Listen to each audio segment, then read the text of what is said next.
Welcome to The Currency of Grief, the podcast where we confront two of society's most taboo topics, death and money. My name is Justin Weidenfeld, and I'm here to serve as your grief financial officer, guiding you through the complex and emotional journey of what happens when money and mortality collide. Whether you're navigating the aftermath of losing a loved one, looking for practical advice on handling pre- and post-death planning, or simply just wanting to start those hard conversations about legacy while you still can, this space is for you.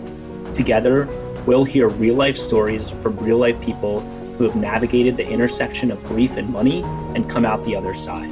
Our guests will share their stories, practical insights, valuable advice, and moments of clarity so that none of you have to navigate this alone. I'm grateful you've decided to join us on this journey. Now let's dive in. So without further ado, let's meet our guests for today's podcast. I am humbled and honored to be in the virtual studio with Peter Johnson. Peter is a registered investment advisor, family legacy coach, and mediator.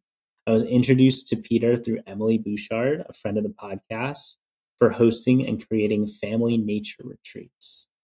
Peter has embarked on a 40-plus year journey through grief and loss since his mom died in 1980. He has pursued a transformational search for connection. His perspective is as a career financial advisor seeking answers and meeting clients where they are, as someone who focuses on the human side of legacy and well-being. Peter also wrote a book called The Little Book of Family Treasure, which I'm sure we'll get to. Peter, thank you so much for joining me on The Currency of Grief today. Justin, I am also humbled and honored, and I think you're doing fabulous work here, and it's so important. I really appreciate that, and I really appreciate you've carved out part of your day to be here with me, and I'm really excited for the story and for the episode. Peter, Absolutely. Me too. awesome. When we first talked, and I told you about the podcast, what made you want to accept my offer to come on the podcast, and what made you want to come on the podcast and share your story? Well, it's the perfect place to speak my truth, which I want people to hear. And I've been wanting to do that since 2006. So I've got 20 years of trying to get the word out. And this is the perfect place because I'm using my own experience as a human being and as a family member and a person who has suffered grief and learned from it and really wants my financial clients and people in general to have a better grasp of what the stakes truly are and what they can do about it. Maybe making grief more bearable and building a future, something durable through these transitional periods. Yeah. And why is connection so important to that? Oh my goodness. Well, I came up with a phrase that maybe I'll use in the future, but as I was thinking about the podcast, the phrase, in the currency of grief, connection. Well, actually, let me back up. It's brand new. In grief, connection is the real currency. So if you think about it like a bank account, you've lost some of that currency. You've lost some of that connection. And that's why grief is painful. We can do things to build up our bank accounts, or, we can talk about that during the podcast today. What can you do to build up your bank account so you have more to draw on? And what can you do to replenish it in case you've, hit rock bottom, which a lot of us do. My journey to connection is an interesting one. When my mother died in 1980, yes, I'm that old. It was a hammer blow to me. It didn't just cause me emotional anguish, but it really rearranged me as a person. And for some reason, maybe I'm not that unusual, or maybe I am, I knew that what I needed was people around me. I lived alone. My mother died in LA while I was up here in my little studio apartment finishing up my college career. And I woke up in the middle of the night with just an incredible panic attack. And there were compounding factors that I won't go into, but psychologically, I was wrestling with a heart rate that was probably over 200 for several hours and trying to get myself calmed down. And first panic attack I'd ever had, but oh my gosh. So after about 4 hours, I checked into the hospital and the doctor said, well, we don't usually give drugs for this. We recommend that you find someone to talk to. My two good friends were out of town, and my father and mother had divorced years ago, and my father had no sympathy for the situation, unfortunately. So I was desperate to find connection, and I realized I got to start building some. And so I set out on a journey to find the connection that I needed just to stabilize my emotional state and get grounded. So I'm really grateful that I had that instinct to reach out that way. And that became a journey that's still going on after 40 years. I think it's important to work on our connections and have them there.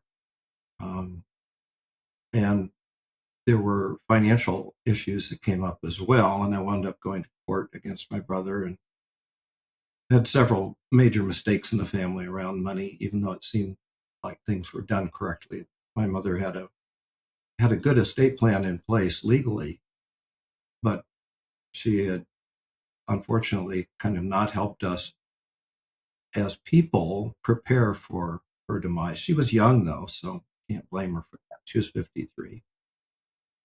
But that's what led me on this journey, and it's been incredible how the pieces have fallen into place. When I started out, I was trying to figure out how do we get families together to build the trust and to get mentored and so on. And my estate attorney said, well, we can't do that. We can't have the whole family in the room together because the parents are the clients and the rest of the family, just can't be there. And I said, there's got to be a way to do this somehow. So we did find ways to do that in terms of repairing and avoiding court through something called collaborative practice, which we can get into if you want. And then that led me to how do we prevent this? If this is like a disease process, if you will, what kind of immunization can we give people that help prepare them and allow them to function and to come out not only whole, but perhaps better? Yeah.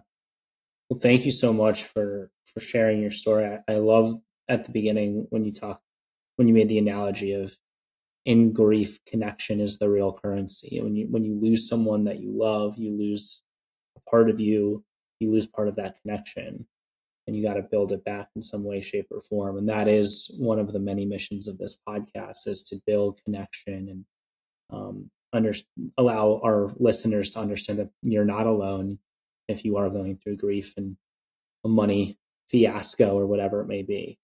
So thank you for sharing that. And so emotionally, before we get into the financial, emotionally, Peter, what were the hardest things that you had to deal with personally and emotionally? I know grief hits everybody differently, and we have to allow a lot of latitude to let people be crazy for a while. Emotions just take over.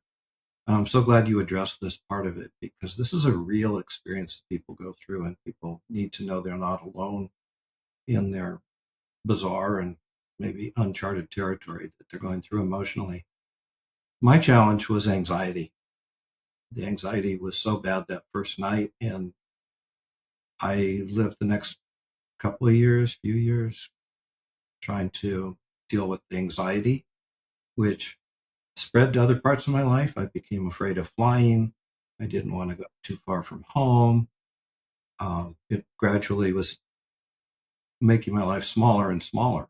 I was to the point where I'd only go a couple miles from home. And I said, this is not going in the right direction. I'll become agoraphobic and I won't be able to leave the house. And so I started to fight back, and I have a lot to say about that. But anxiety was it, and it was hard to function. I had a job. I was just beginning my career. I'd just finished college, and I found it really hard to function at all, to show up even. And I can't really describe it, but I'm I'm pretty good at functioning, but I was a wreck at that point. Yeah, it is undescribable. It's really hard to describe the feelings and the emotions and when it hits you, and it's like a roller coaster, like many of my other guests have said. But yeah, it's indescribable as well. It's just like a different being that's attached to you at all times. Mm-hmm, mm-hmm. Yeah. Um, ta- Peter, who are the other characters involved in your life? Who gave you support, and how did you process some of the anxiety and somatic symptoms that kind of came onto you during through grief? What a great question. Really, kudos. I did find answers, as I said. And the best example of that is a friend of mine who's a colleague in finance recommended that I get involved with men's work, which, as some of you know, is men getting together and being honest and vulnerable with each other. And my friend was deep into that kind of work and had had a lot of experience, decades of experience. He said, you might want to try out this so-called men's weekend. Well, I won't go into it, but based on my experience with my father and his hitting my mother when I was 5 and scaring the heck out of me, I didn't have much use for men, so I was really anxious about it. But I went ahead and did it, and we formed a men's group. They call them men's teams. So we had 7 guys, and I met weekly with them for 18 years. We had a little bit of turnover toward the end, but these are men that were very emotionally aware, very successful, um, amazing, amazing men. And I learned about vulnerability. I learned about the importance of being heard. Oh my gosh. But the overall description I would say is that having that group to check in with each week was like having a safety net under me in the circus. I then could climb up on the trapeze, the low hanging trapeze, because heights are not my friend. But I was able to take things on that I wouldn't have been able to otherwise, because I had that feeling of safety and security, and not only the wisdom around me, but also the emotional empathy and caring, and that's just so powerful. Yeah. Uh, yeah, so important. So it sounds like that's one of the many forms of connection, was this men's group of people, like-minded men who were vulnerable, had maybe gone through some of life's curveballs, but also were successful in life and business, and whatever they wanted to be, but hit some speed bumps along the way. And this was a group that offered you support, a place to share, vulnerability, to know that you weren't alone. Yeah, exactly. Hmm. And outside of this group, was there anybody in else that who gave you support, and was there any other strategies of how you were able to process your loss throughout the years? Quite a bit. I was in therapy for a while because that was another way to get a person to be with.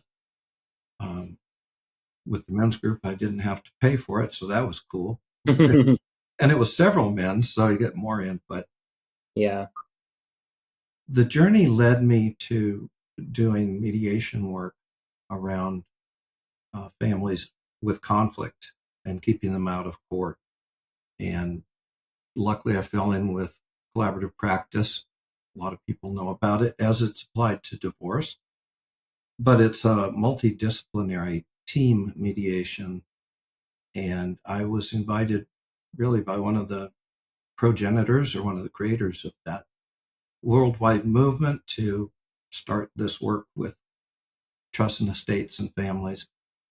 With, there's always a lawyer, there's always a neutral financial and a communications coach from the mental health industry. So that was very cool to be involved in that, but that's kind of the treatment after you get the disease. You can pick up the pieces, but it's not easy. It's very effective though, and people make a lot of progress. But really, I wanted to do preventive work, and so one of the greatest gifts I can recommend to anybody and everybody is I happen to run into deep nature connection work, if you will, not really work, play. The spirit, and I know you had another guest who did vision quests and so on, and there's something about nature, as we know, that's really healing. And these folks have been working on nature and connection for like 40 years, all over the world. Deep experts, really connected to nature, like animal tracking that you can't even believe it's real. And it's just so fascinating and joyful. And so connection with nature kind of spurs on nature, connection with ourselves, which is an important piece of this, and connection with others sort of naturally arises. So that led me to the family nature retreats and working with John Young. And he has a community online called Connection First. He is one of the most beautiful human beings I've ever met, very kind, gracious, very wise, very gentle, and a great storyteller and teacher.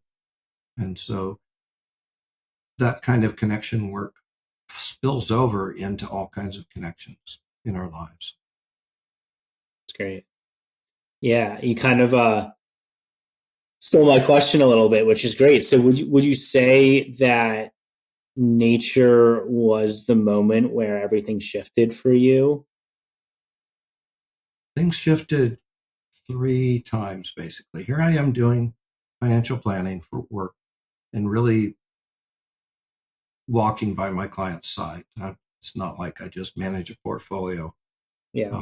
We get involved in our clients' lives, and we're in a good position to coordinate their professionals and to know what they need. Sometimes they don't ask for it, and I could brag. We've done some really, really wonderful things for people, I have to say, just in the midst of one of them right now.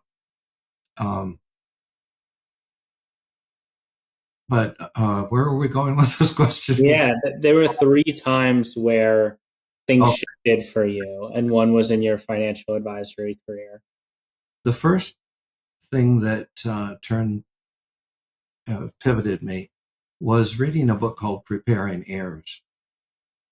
It's getting your children ready to inherit and so on.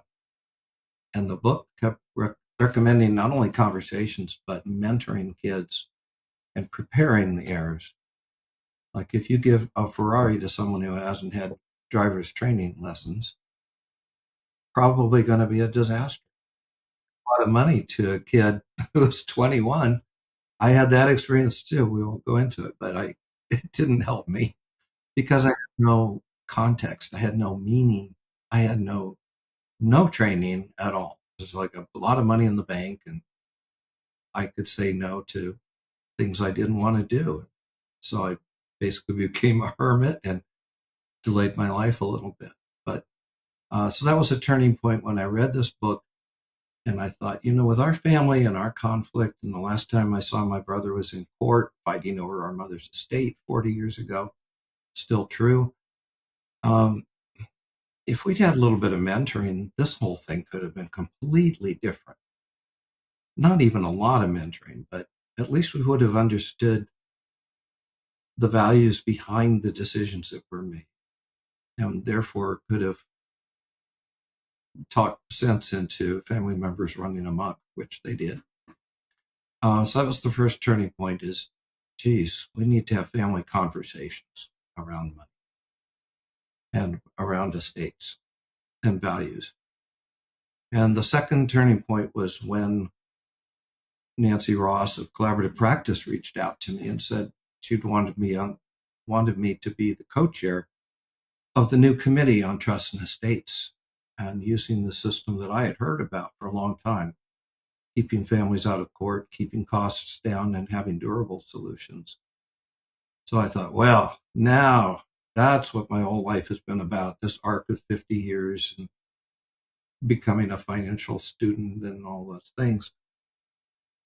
But then when I met John Young and I went on a retreat with him because I like nature, he had a retreat called Music, Nature, and Storytelling. I said, cool. But just based on the title, I'm there. And all he talked about was connection all the weekend. And I said, you know what? That's exactly what I'm talking about. That's what lies behind the successful conversations and what they lead to.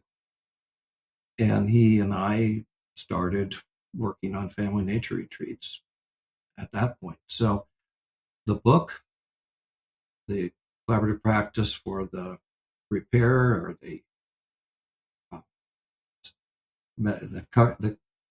it's like medical care when you get sick, and then the preventive work that John was doing with connection and how deep and joyful it was, and realizing this is a thread that is really essential right after air and water, I think, is connection in the human psyche and way of being.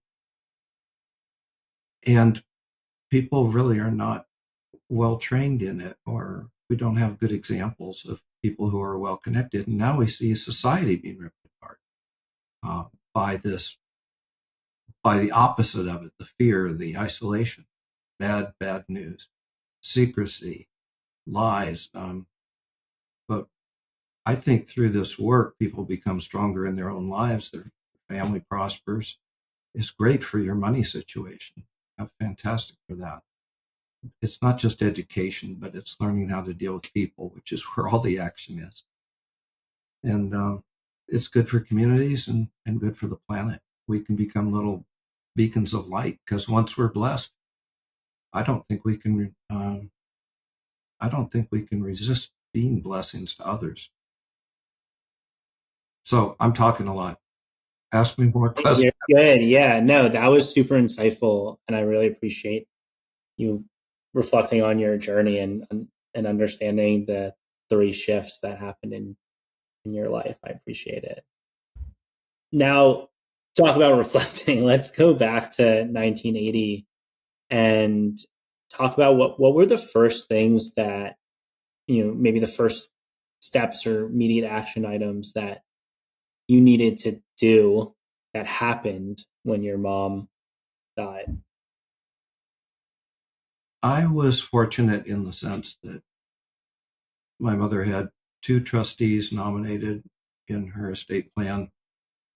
One was a personal family friend, and the other was a bank to manage the money. And she had a boyfriend who took care of the household issues. As I said, I was just starting my career and I was 400 miles away. So I went down for a few months before she died to spend time with her. She had brain cancer and we knew that she was going to die. But after she died, I was just brand new in a new job and a good one. And other people took care of the disposition of the estate and selling the house and so on. So I didn't have to get involved in that. But what I did have to deal with was a brother who, I don't want to say bad things about anybody, but I was getting a lot of calls from our bank and trustees about how he was running through money like a drunken sailor. He wasn't a sailor, but I think he was drunk a lot and other things. And so he wouldn't, all the money was in one pot and to begin with, and then it was going to be split up when the youngest graduated from college. And And you had two brothers. Yeah, two brothers. Oh, And the challenging brother wasn't saving for taxes and things like that. So tax time would come and they'd have to give him a bunch of extra money. So he was actually getting the lion's share of the pot.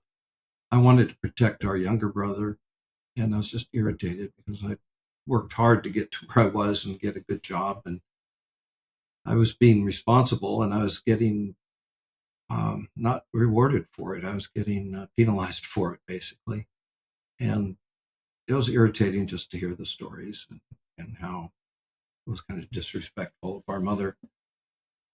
So I dealt with that for a while, and then my estate attorney said there's a new law in California, you can split up the estate if all three beneficiaries agree on it. So I filed, I guess it was a lawsuit, or filed an action in court, and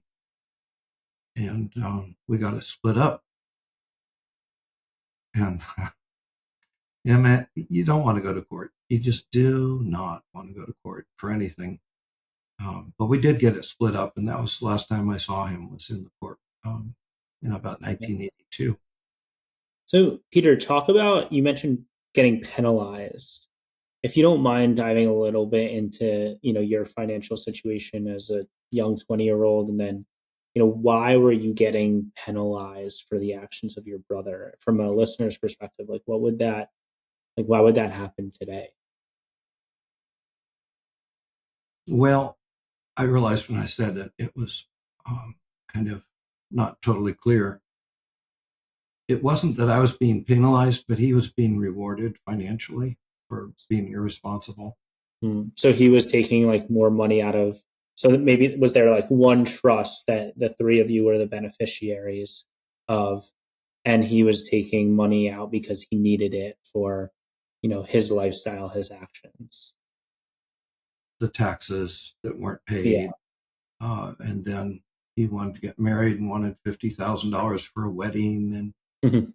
then he had to move because his neighbors were so terrible, and then he had to buy suits for work, for looking for a job, which was specious, I'll say. And they said, "Well, here's some money. Go over to Brooks Brothers, buy yourself a couple suits, and we'll pay the tab." He said, no, no, no. So it was. I guess he was showing up at the bank a couple times a week and raising hell down there, taking up a lot of time and threatening people. It was not pretty. Yeah. I was getting penalized in the sense that he was building up this snowball effect with taking more money than the other two because of his needs and his demands. Right.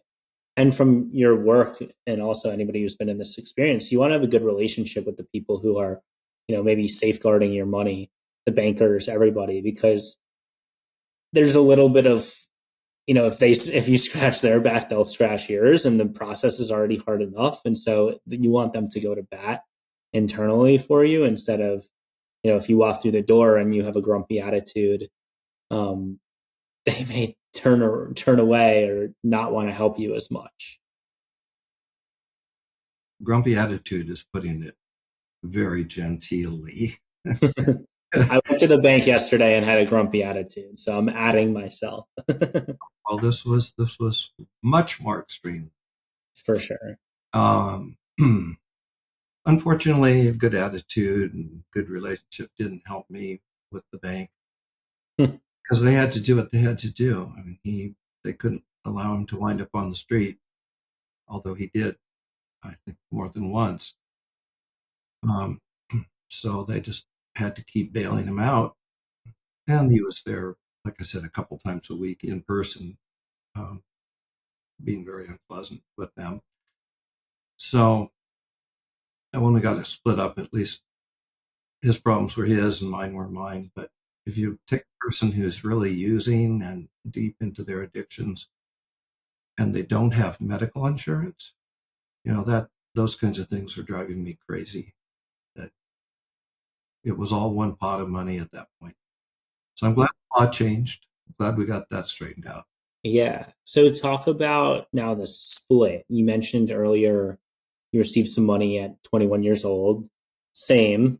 And it had an impact on your life. It allowed you maybe a sense of security or safety, or that you delayed doing some of the things that you wanted to do, which is what you Mm. mentioned earlier.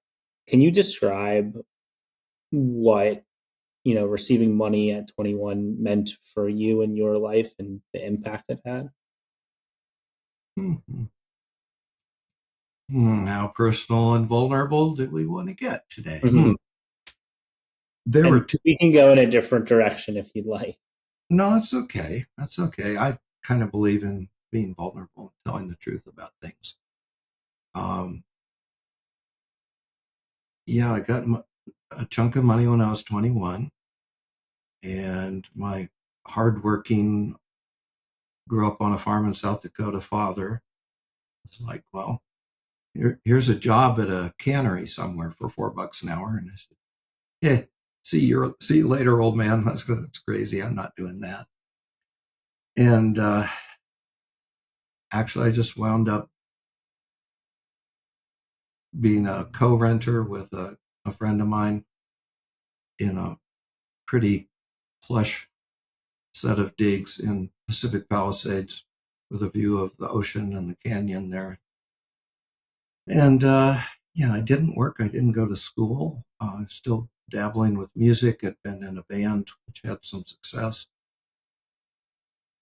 But really, the days just went by and the weeks and the months. I got very frustrated because my friends were going nowhere and I was going nowhere. So eventually, I turned that ship around. But I had no thought about how long will the money last. I never sat down and wrote out, gee, if I spent this amount a year, it'll last for this long. You would think somebody who's not the dimmest bulb in the drawer, I'll say, would be smarter than that, but I wasn't. And it turns out that money decisions are pretty much all based on emotions. If you think you're a rational person, let's have a talk. My dad was a graduate of MIT and the Naval Academy and a bunch of stuff, top secret clearance, worked on spy satellites. Being smart is not the whole picture at all, although that was the belief then. So anyway, yeah, I just wound up being up at night, um, taking some drugs, nothing that destroyed me, thank God, fantasizing a lot and having basically no life. And thank goodness I found my way out of it. It was another occasion when I got involved in a personal growth program, and I was in a room with 300 people and began to learn things about life and people and responsibility. And that shifted me. I just lost my interest in getting high at all. And pretty soon I was like, well, what am I going to do with all this energy now? And started to be responsible. And it's amazing. Kids who grow up in a sheltered environment, and especially if we don't have the mentoring, we're just weeds, we will go to seed if not tended to. So when the money ran out and I got myself together, I went back to school and um, graduated first in my class in finance and economics from Santa Clara. Got straight with both of my parents before they died. My father died 2 years after my mother. So really, it was just kind of a black hole in my life. Yeah. Thank you for sharing that. And I'm glad to see and hear that you found your way out of it. What did you wish you knew or talked about money and life with your both of your parents, and what questions did you not get to ask? Wow.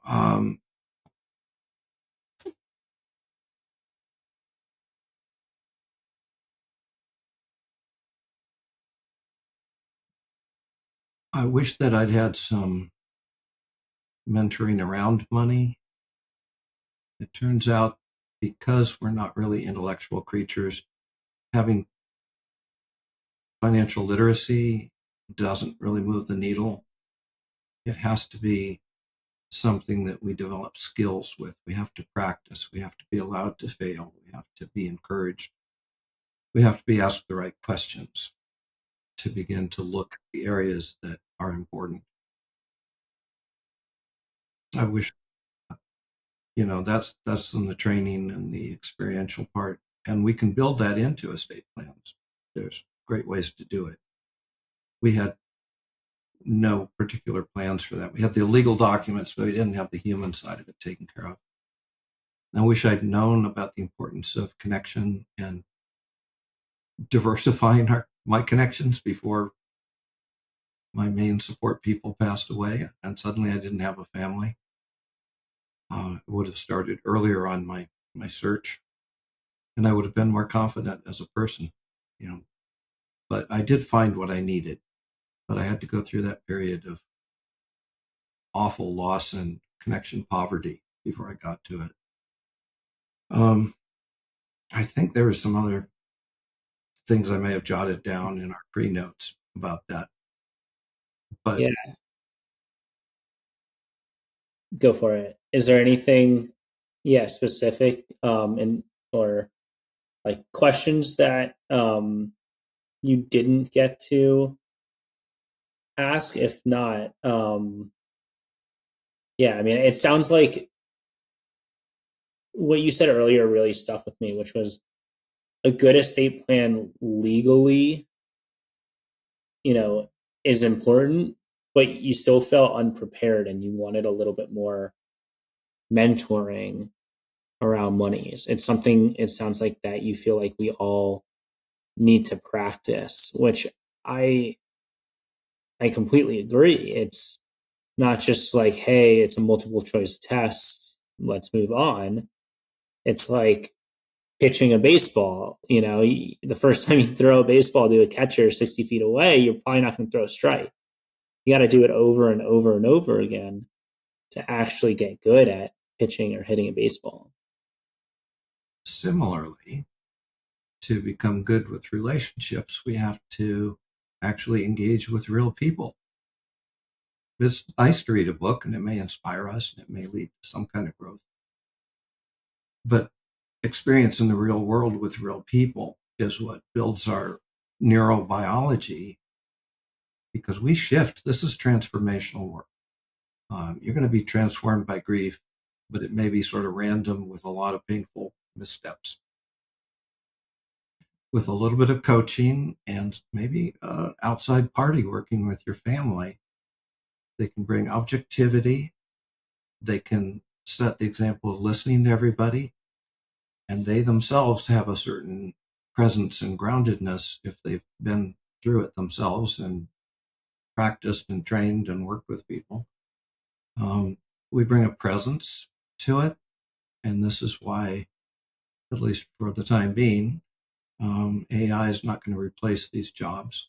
But there aren't many people that work on the human side of estate planning, and this is my main message for people, is that having an estate plan drawn up, even if it's great, like my mother's was, you can't foresee everything that's going to happen. People don't like to be controlled from the grave. And really what you want to do is build up the people so that they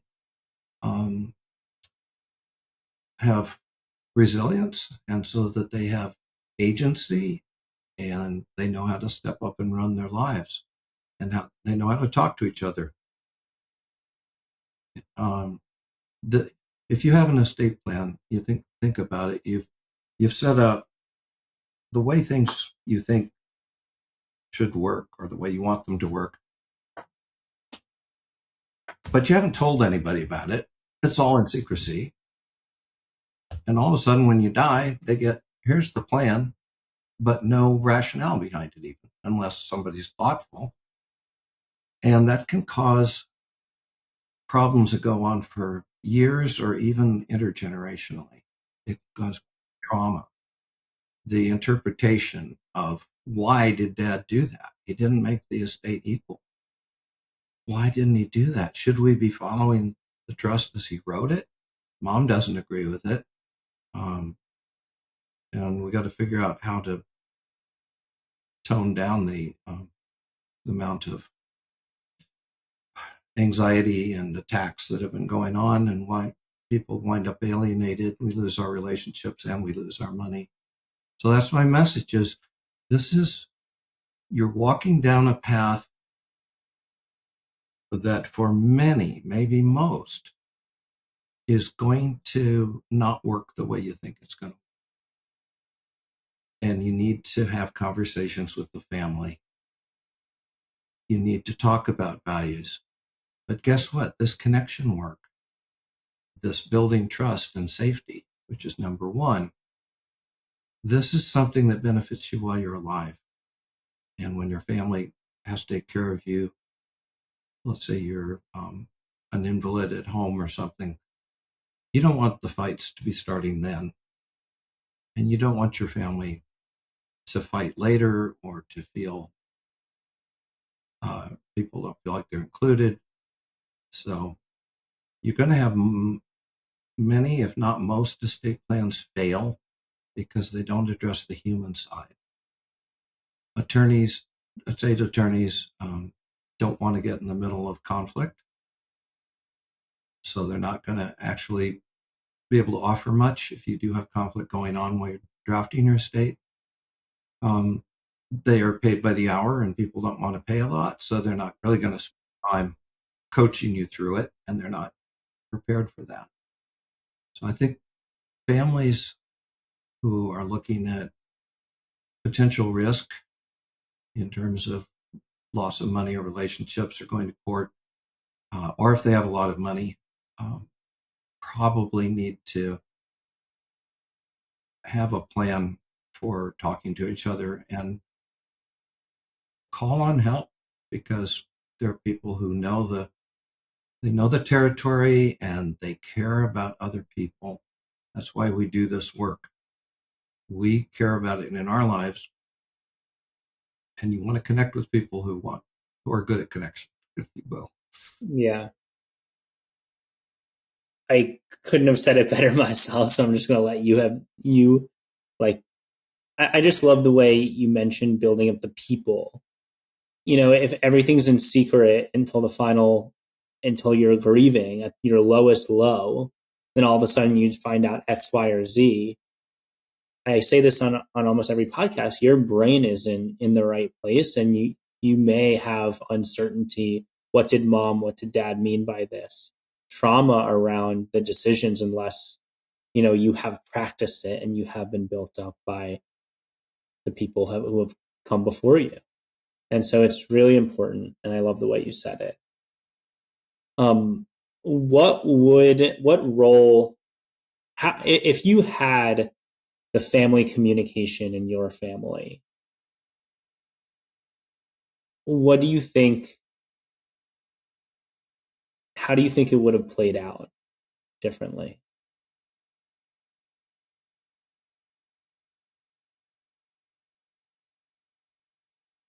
I think that my brother and I would have had a better understanding of each other, and maybe a pipeline or a communication,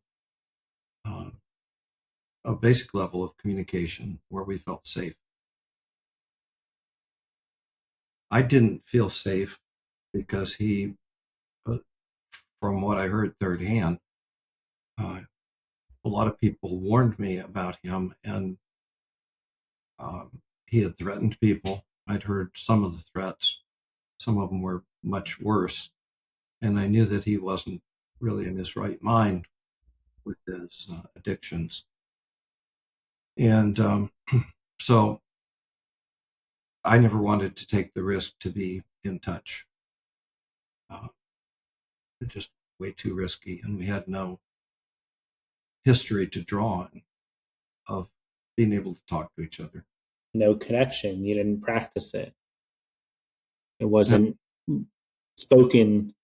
The communication wasn't there as to the wishes of your parents. It would have been like, hey, like, you guys need to work. You guys should work together. Need to work together. Here's how to work together. Here's the guide. Mm-hmm. Yeah. So there's basically isolation. There's the loss of a potential person to be a helpmeet in life, to go to for support, and all the things that you can get out of relationship. And I feel guilty in the sense that I just shut him out, and I don't know where he is now, emotionally or life wise. Um, I think he's still alive. That's about all I know. And yeah, it's kind of the cruelest thing you can do is shut somebody out. And Mm. I hope that, I hope he hasn't been hurt by that. Yeah. Uh, there's Uh, just so much potential for mischief yeah. in the way these things go. Is there anything that you wish um, would have been done differently from a planning standpoint, like the quantitative side? Would you have wished that your mom or your parents made three separate trusts instead of one? And in your experience, how does that go? Or is there something else that you wish would have been done differently? I don't think there's any structural design that could have saved our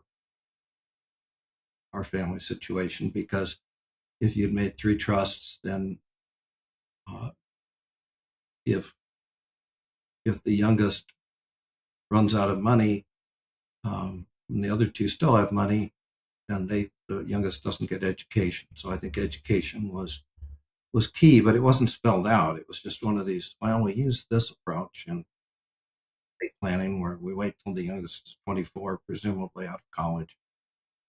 But if we'd had some discussions about values, then the decisions would have been clearer and could have been anticipated, like asking for $50,000 for a wedding 40 years ago from a guy who has no income.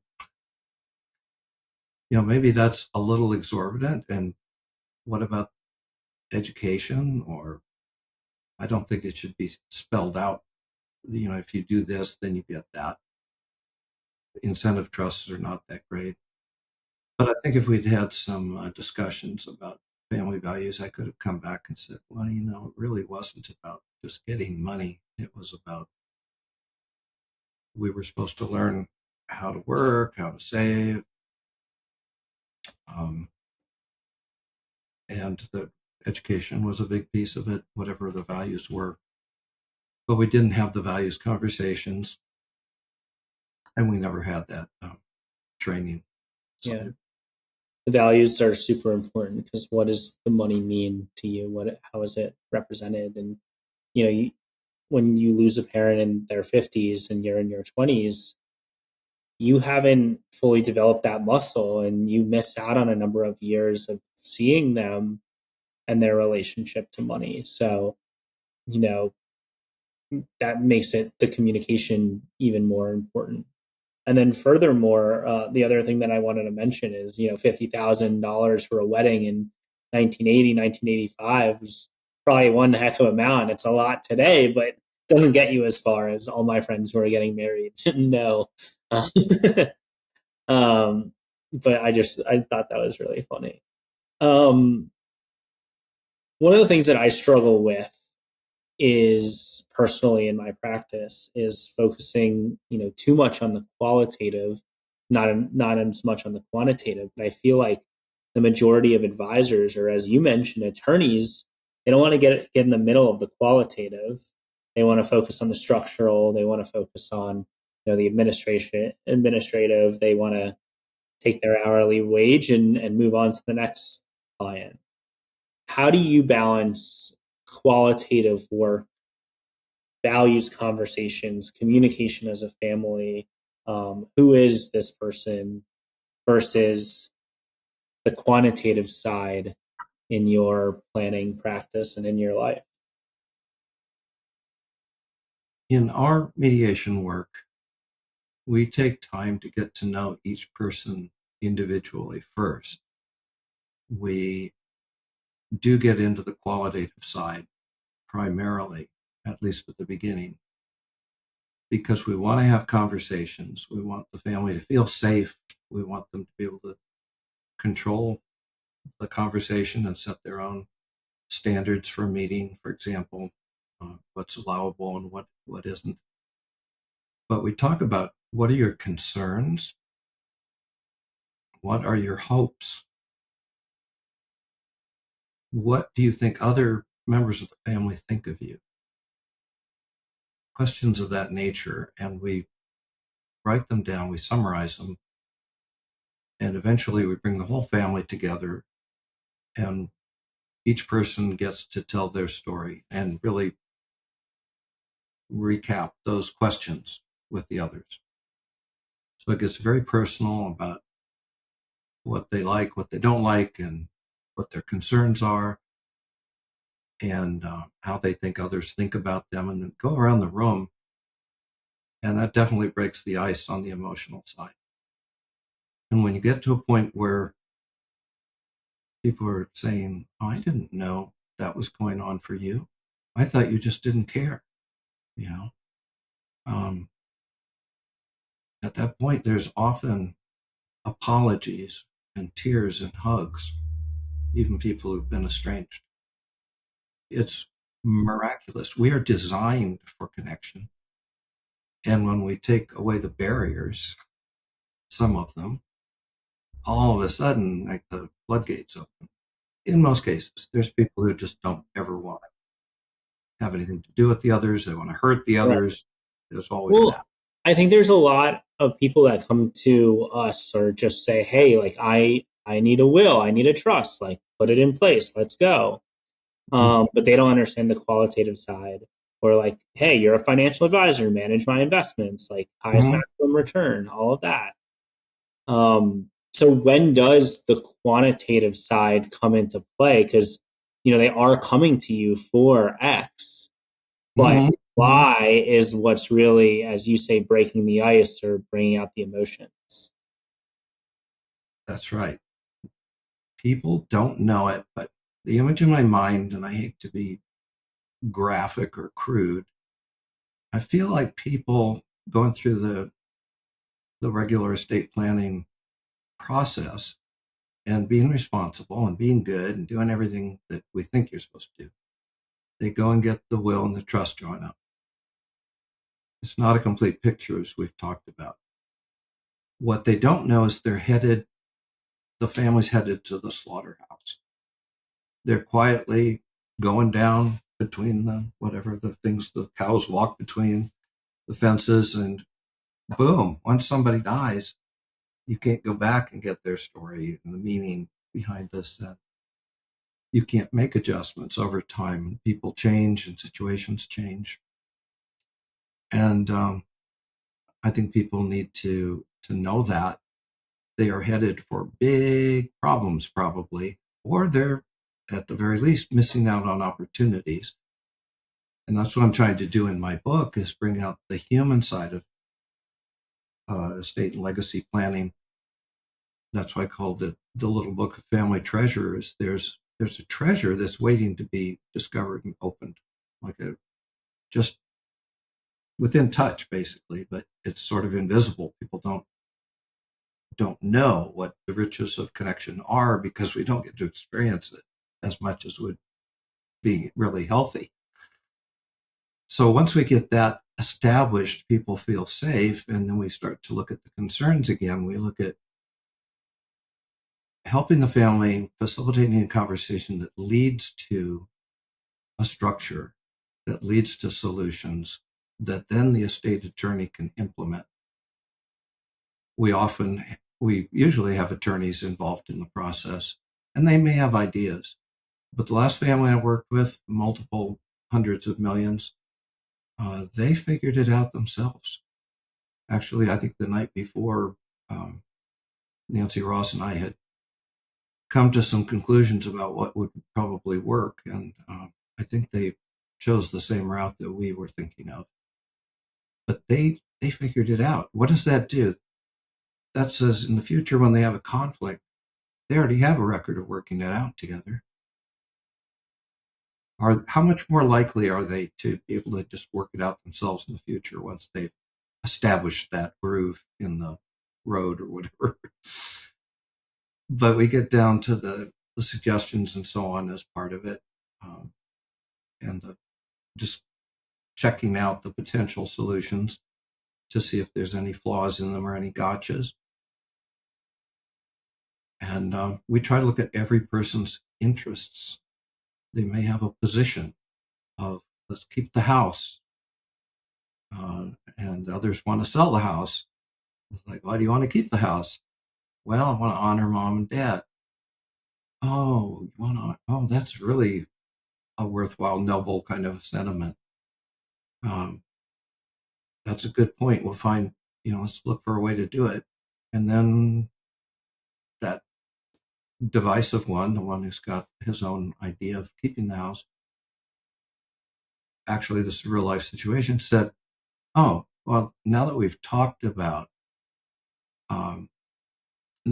talked about mom and dad and you've listened to me, I think we have honored them. I'm ready to let go now. Sometimes we each have pieces of the puzzle, or we can shoot down a belief system of some kind, or we can explore it and find other ways to get to an answer. So we're really training the family to feel safe, to communicate. We have the communications coach. I mean, it's really a great system. Yes, the legal part's very important, but the least you can do is include some documents on what you hope for the family and uh, what your values are. They call that, what do they call it? There's a name for it in the Jewish community. I always forget the name of it, but basically the meaning behind everything. No legal jargon, no numbers, just the human part of it. Yeah. I think one of the things that stood out for me when you were talking about this is that whether it's quantitative or qualitative, yes, there are structural elements that a professional needs to draft, or an advisor, would know better from a financial literacy standpoint. But the answers are inside all of us. We have the answers. We just need the space, the communication, the connection, the tools to bring it out in us, and to Mhm. bring it to life and to practice solving problems together. But the answers are inside all of us. We're designed for connection. And I think Rumi said it well. He said, your job isn't to search for love. Your job is to search for all the barriers to love that you have in you and remove. It's just there under the surface, but we need somebody who embodies those qualities. It's almost like magic, but it's actually basically a lot of subconscious things going on in neurobiology of connection. The people we're in relationship with become an extension of our own nervous systems. We pick up and telegraph feelings and emotions rather readily as human beings. Um, so when we're in an environment that's safe and we have someone who embodies that groundedness, that inner assurance that they're solid and that has a heart of wanting that connection for the family, it's really a gift or a blessing. I think an outside person can be extremely helpful in not just identifying patterns and helping the family learn stuff, but actually to have transformative experiences, if you will, just being together and having conversations. Definitely. I really appreciate that perspective. And Peter, this has been a really incredible episode. As we near the end, are there any lessons that you want to leave our audience with that we haven't touched on yet? Oh, golly. So many. Shall we do a series? Tune in But next week for some more. I would say two things if I could plug my book, not that's the reason I'm here. It's not. But my book is an introduction to the whole concept of the human side of estate planning. And it hints at some of the techniques, tools, practices that families can adopt, which are fun. You share learning together, curiosity, problem solving. If you can develop connection, then you have people who are very powerful. They're happier, they're more empathetic, they're authentically wanting to be helpful, um, they're problem solvers. It's amazing what we turn into when we have that gift. So I would say check out the book because I touch on a lot of different aspects, and maybe it can lead to some um, insights or activities for your family or for you. Whether we have a family in law or not, we have our families of connection. And the other thing is reach out um, to Justin or to me because we have networks of people that are just extraordinary in many aspects of this and have really world-class people who've like they're the elders, the wisdom keepers, and we can help you find folks to work with because this, amazingly enough, there are not many people that work at the intersection of estate planning and connection. Mm. Yeah. Or currency and grief. Grief and money, exactly. No, thank you for that. That was amazing. And I'll link the book to our show notes here so that people can find it easily, as well as your website and the family nature retreats. I appreciate that and so much appreciate being able to get the word out. It's been burning a hole in my soul, if you will, for like 20 years. And I have a lot of passion for it because the original word wealth came from the Old English wheel, and that meant well-being.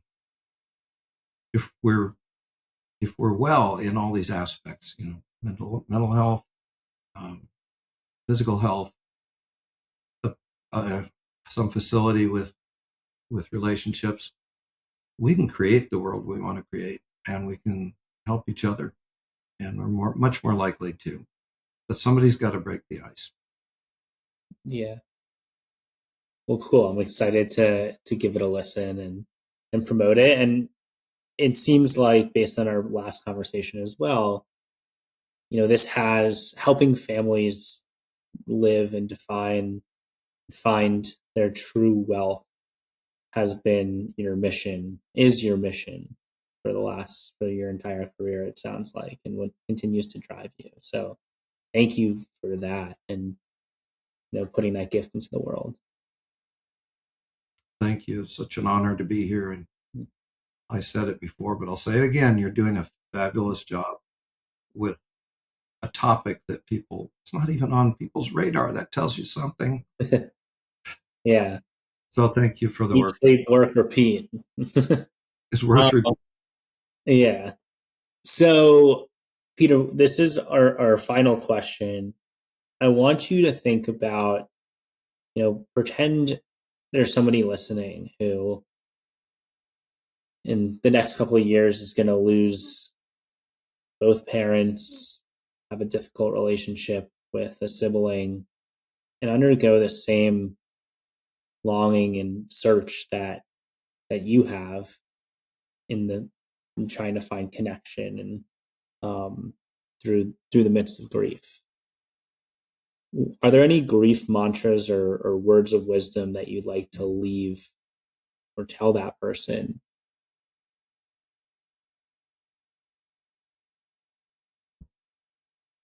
Yeah, I sure do.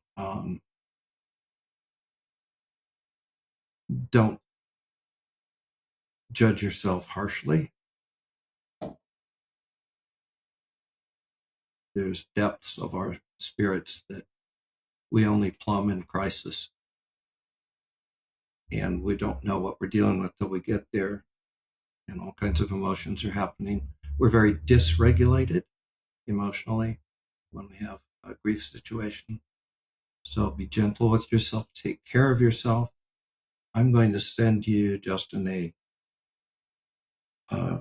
chatbot prompt for self-care and recovery, which can be individualized very easily. It's just a couple of paragraphs, short prompt. And it comes up with a beautiful program for recovery that's like, oh, yeah, okay. And one of the things that it'll often suggest is a regular touch base with friends and people that you care about, even if it's just a 15-minute call once a week. But getting enough rest, paying attention to really what you're longing for and honoring that. So honor your own process. Look for help. You kind of know what to do, so you follow that urge. Like my urge was to find more people to connect with, so that if two of them were out of town, I wasn't out of luck.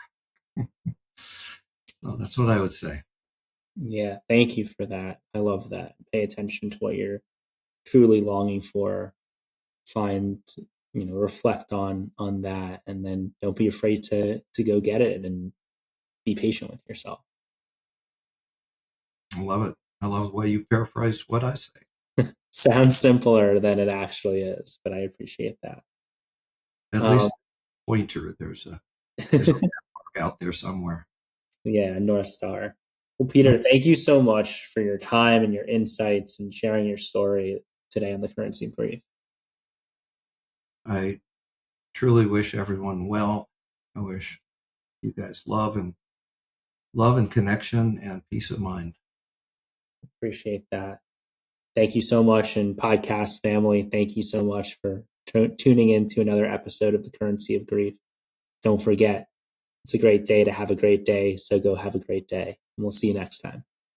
Thank you for joining me on this episode of the Currency of Grief podcast. My hope is that today's conversation brought you clarity, comfort, and even a spark to start those difficult but necessary conversations in your own life. If you found this episode helpful, it would mean the world to me if you would share it with one other person who you feel this podcast could impact. And please, take a moment to leave us a 5-star review. Your review will help us reach more people who need this resource. Remember, the best time to talk about death and money was yesterday. The second best time is now. Until next time, I'm Justin Weidenfeld, your Grief Financial Officer, and this has been the Currency of Grief podcast.